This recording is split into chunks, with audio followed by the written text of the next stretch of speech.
ngayon, laban sa gobyerno ni PBBM, yan yung mga inute yung panahon ni Digong, yung mga walang nagawa, mga nakaposisyon pero anong ginawa, baka nga pera ng taong bayan na inutupag ng mga yan. Tapos ngayon lang sila nag-iingay, porkit walang mapakinabangan dahil nga, ang gobyerno ngayon, pinapapalagit yung mga hirap na katulad nila. Diba mga kababayan, saan ka ba naman nagpapala kung hindi ba naman inutil? Etong mga ito, sinasabi nila walang korupsyon sa panahon ni Digong.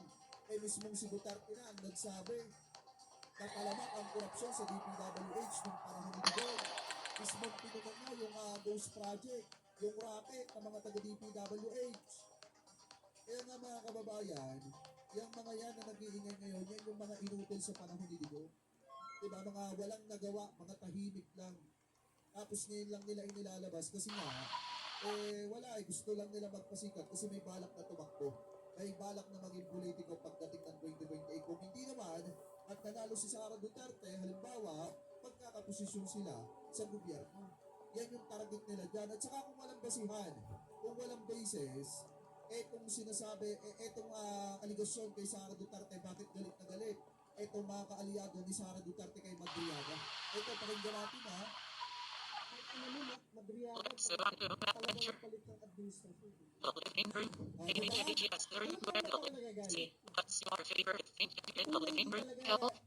Kilala yan sa PSG, BPPS. Ano yung sabi ni Cardema?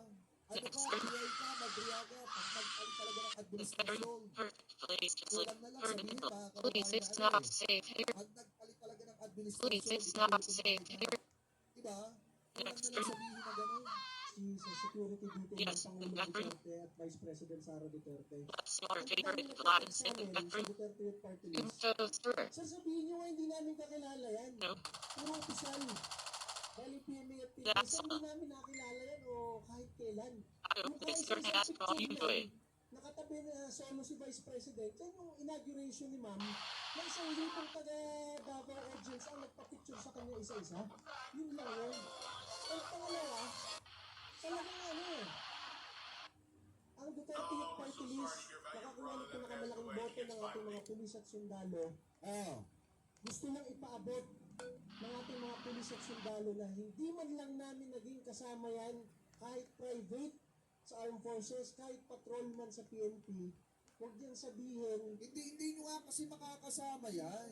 Si Madriaga kasi personal na ano yan ni Sara Duterte, tauhan, taga-deliver, pinagkakatiwalaan, na magdala ng duffel bag doon sa mga kaalyado ni Sara Duterte para pamudmuran ng confidential funds. Hindi nyo talaga makakasama yan.